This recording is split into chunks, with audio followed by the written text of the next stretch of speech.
से एक प्रैक्टिकल मिसाल आपको दूं। जब अमेरिका में 9/11 हुआ और वो हमला किया गया इमारतों पर, वो हमला करने के बाद जो मुसलमानों के ख़िलाफ़, इस्लाम के ख़िलाफ़ जो जहर उगला गया है और उसे बुनियाद बनाकर कई एक मुस्लिम ममालिक पर हमले किए गए कि भाई देखो इस्लाम इस तरह की माज़अल्लाह दहशत की और नफ़रत फैलाने की और कत्ल गारतगिरी की तालीम देता है। बहुत सारे प्रोपेगेंडे हुए, साजिशें हुई, लेकिन सर्वे बताता है, ज़रा तवज्जो से सुनिएगा, सर्वे बताता है कि जब 9/11 हुआ अमेरिका में और हमला किया गया इस्लाम के ख़िलाफ़ बदनामी करने के लिए, इस्लाम को बदनाम करने के लिए, मुसलमानों को बदनाम करने के लिए हर मुमकिन कोशिश की गई, लेकिन जब उसके बाद सर्वे किया गया तो सर्वे ये बताता है उस हमले के बाद 9 महीनों में 32,000 लोगों ने खुद अमेरिका में इस्लाम कबूल किया है। कोई सोच सकता है यूरोप में ये हमले के 9 महीनों के अंदर, ये सर्वे बताता है 9 महीनों के अंदर यूरोप में 20,000 लोगों ने इस्लाम कबूल किया। खुद अमेरिका में 32,000, यूरोप में 20,000। आप बताइए, इतने ताकतवर मुल्क हैं, किसी की हिम्मत है उनके सामने हथियार तलवार लेकर जाकर खड़े हो जाएं, डराए उन्हें इस्लाम का? बताइए किसने उन्हें, उन 32,000 को किसने डराया? यूरोप के 20,000 लोगों को किसने डराया? ये 9 महीनों का सर्वे है। और एक सर्वे बताता है कि 1934 से लेकर 1984 तक, यानी बीच के 50 सालों का ही सर्वे उठा लें तो इस्लाम 256 या 286% और बढ़ा है।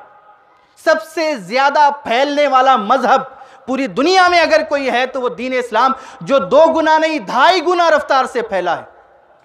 ये 50 साल का सर्वे बताता है। बताइए 1934 से लेकर अगर 1984, ये 50 साल पकड़े जाएं, कौन सी जंग हुई? क्या खुलफाए राशिदीन आए? क्या मुसलमानों ने आकर जंग की है? ये तो हमारे सामने है।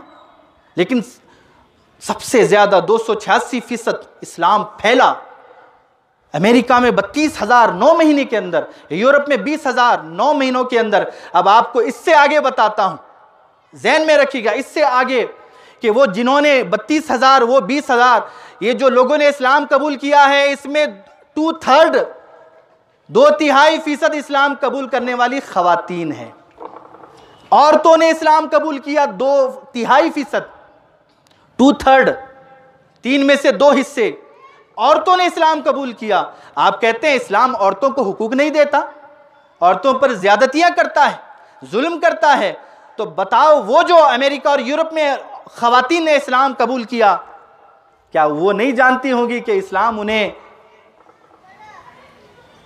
उनके हुकूक को पामाल करता है या उनके हुकूक को महफूज करता है? अजीज़ान मोहतरम, ये तमाम चीज़ें हैं, तमाम चीज़ों को समझना ज़रूरी है और हमारे भाइयों के सामने भी ये तमाम चीज़ें रखना ज़रूरी है, ताकि किसी एक बंदे का कोई मसला नहीं है, वो कोई हमारे सामने अहमियत नहीं रखता कि उसका नाम लिया जा सके ना, लम यकन शैअन मज़कूरा, वो इस काबिल नहीं है कि उसका नाम लिया जाए। लेकिन जो एतराज़ात इस्लाम पर किए गए, मुसलमानों पर किए गए, आपको और मुझे कुरान का इल्म रखना, कुरान को पढ़ना, गौर फिक्र करना ज़रूरी है। क्या सूरह काफिरून में हमने नहीं पढ़ा?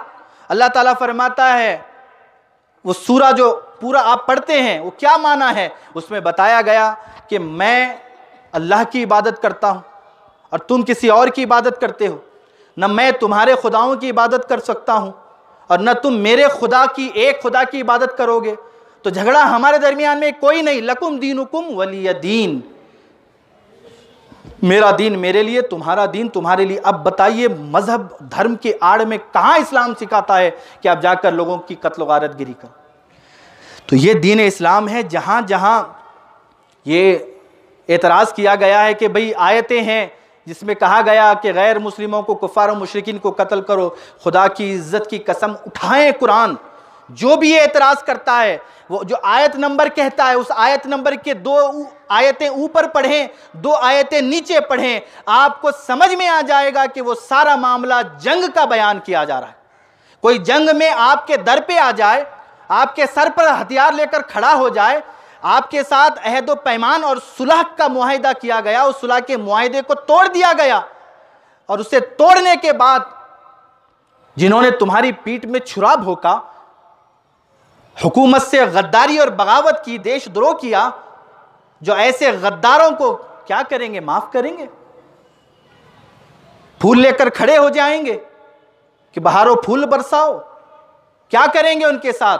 ये कानून कहता है किसी भी मुल्क का कि जो गद्दार है, जिसने धोखा दिया है, जिसने पीठ में छुरा घोंपा है, जिसने बेकसूर बेगुनाह लोगों को कत्ल करने में दुश्मनों की मदद की है, उसे सजा दी जाएगी। यही बात अल्लाह का कुरान कहता है। ये कोई अलग से कोई बात नहीं, हर मुल्क का कानून कहता है। भाई कुरान ने भी वही बात की, तो ये बखेड़ा क्यों बरपा है, ये हंगामा क्यों बरपा है?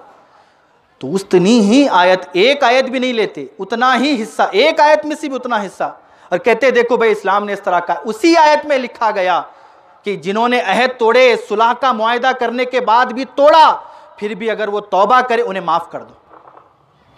उसकी नीचे की 6 नंबर सूरह तौबा की 5 नंबर आयत में है, 6 नंबर आयत में यही बात दोहराई गई और कहा गया कि अगर इनमें से जो जिन्होंने अहद तोड़ा, सुलह तोड़ी, मुआहदा तोड़ा, और इनमें से कोई भी एक गैर मुस्लिम आए और आपसे कहे व इन अहदुम मिनल मुशरिकीन अस्तजारक फअजिरहु, अल्लाह फरमाता है ठीक है, गैर मुस्लिमों ने अहद तोड़ा, मुआहदा तोड़ा, सुलह करने के बाद पीठ में छुरा घोंपा, उनसे लड़ने का तुम्हें हुक्म दिया गया, और उस जंग में, लड़ाई में वो आए और कहे कि हमें माफ कर दो, हमें पनाह दे दो अपनी, अल्लाह ने फरमाया फअजिरहु, उसे पनाह दे दो, और सिर्फ पनाह ही नहीं दो, हत्ता यस्मा कलाम अल्लाह, उसे अल्लाह का कलाम भी सुनाओ।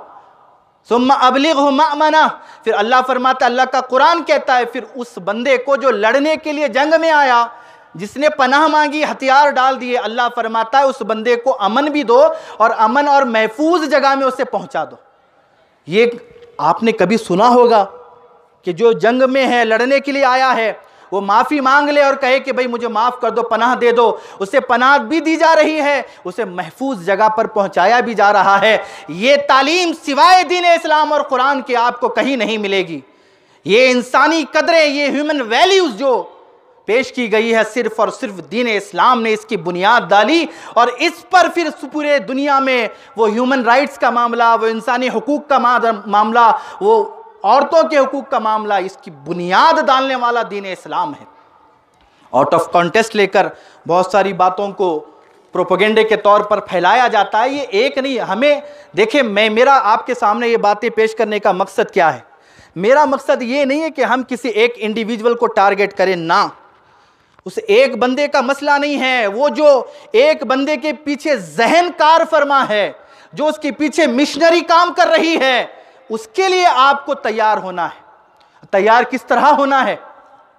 आपको अब ये हमारे लिए एक दावत फ़िक्र है कि ये जिस तरह के इल्ज़ाम, तराशियाँ, एतराज़ बेबुनियाद, और आपको तयक़ुन दिलाया जाता है कि अनकरीब सुप्रीम कोर्ट इसे उठाकर फेंकेगा, ये सारे साजिशें हैं, प्रोपेगेंडे हैं, ताकि नौजवानों को वर्गलाया जाए, जोश में लाया जाए, उभारा जाए। सोशल मीडिया पर दीगर गालियां देने से बेहतर है कि हमारा नौजवान बच्चा, हम खुद बड़े, रोज़ाना अपने आप को पाबंद बनाए कि कम से कम 2 या 3, 5 आयतें पढ़ेंगे और तर्जुमे के साथ पढ़ेंगे। हम खुद पढ़ेंगे कुरान, खुद गौर फिक्र करेंगे, और किसी कोई एतराज़ आ जाए तो आप कुरान करीम को समझकर जब पढ़ेंगे, इस काबिल बनेंगे आप उसका जवाब दें। और जवाब गालियों से नहीं है, जवाब सख्त लहजे से नहीं है, वरना तो फिर क्या हम सख्त लहजे में बात नहीं कर सकते? हमारे पास अल्फाज का ज़ख़ीरा है, लेकिन ना, गालियां देना इसका हल नहीं है। इस जैसे ये एक नहीं है, बहुत हैं, और एक पूरा एक स्ट्रक्चर इसके खिलाफ, इसके पीछे काम कर रहा है।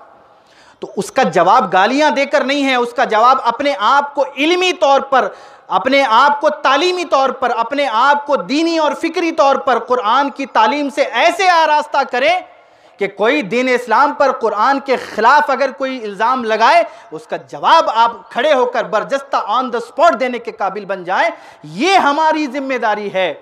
ऐसे फितने आगे भी आ सकते हैं, लेकिन इन फितनों का जवाब क्या है? इन फितनों का जवाब मुश्तइल होना नहीं है, इन फितनों का जवाब गुस्से में आकर गालियां देना नहीं है, बल्कि कुरान को सीखना, समझना, गौर व फिक्र करना, उसे समझने की कोशिश करना, और अपने आप को, अपनी नस्लों को तैयार करना कि कुरान के सच्चे, अब देखें इस्लाम पर जब जब प्रोपेगेंडा चला तो इस्लाम और कुव्वत के साथ फैला।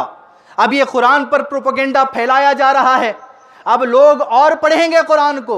हम तो, ये अल्लाह का करम है कि तुम मनफी एतबार से कुरान पर इल्ज़ाम लगाते हो कि कुरान से लोग दूर हो जाएं, लेकिन अल्लाह की शान ये व मकर अल्लाह, तुम मकर करते हो लेकिन अल्लाह बेहतरीन खुफिया तदबीर फरमाने वाला है, तुम्हारे मकर को तुम्हीं पर पलट देगा। और जो लोगों को तुम कुरान से दूर करना चाहते हो, लोग कुरान से और करीब आएंगे इंशाअल्लाह। अभी हमारी भी जिम्मेदारी है कि हम भी कुरान पाक को समझें, पढ़ें। हम काफ़ी वक्त व्हाट्सएप पर पढ़ने में लगाते हैं, फेसबुक पढ़ने पर लगाते हैं। हाथ से आज़म करें इस बात का कि हम 2-5 आयतें तर्जुमा पढ़ें, थोड़ा सा मफहूम पढ़ें, तफसीर पढ़ें। समझ में नहीं आता, पूछे इमाम साहब को, पूछे मौलाना साहब को, पूछे काजी साहब को कि ये आयतें हैं, इसका ज़रा पढ़ा मतलब समझ में नहीं आ रहा। कितनी खुशी होगी उस दिन अगर हम ये चीज़ को देखेंगे। नौजवान आकर पूछेगा कि काजी साहब ये पढ़ा मैंने, ये आयतें पढ़ी, तर्जुमा पढ़ा, थोड़ा सा समझ में नहीं आ रहा, क्या है? अल्लाह अकबर, अल्लाह वो दिन हमें दिखाए। अज़ीज़ान मोहतरम, तो ये हमारी तैयारी होनी चाहिए। ये बहुत सारे हमारे नौजवानों में और ज़िम्मेदारों में एक बेचैनी है, बेकरारी है कि भाई दीन इस्लाम पर, कुरान पर ऐसे इल्ज़ामात लगाए जाए, तो हम इस पर क्या करें? इस पर अपने आप को तैयार करें, यही जवाब है। इल्मी एतबार से, तालीमी एतबार से अपने आप को तैयार करें, ये बेहतरीन जवाब है।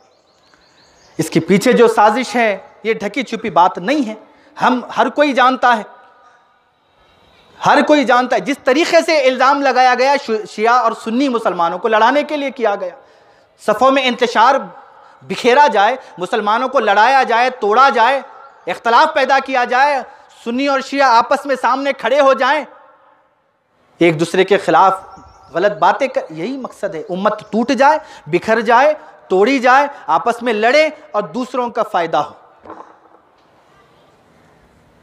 अज़ीज़ान मोहतरम, ये तमाम साजिशें आज देखें, ये सब जहन को डाइवर्ट करने के लिए किया गया है, उम्मत को मुंतशिर किया, असल मुद्दों से भटकाया जाए।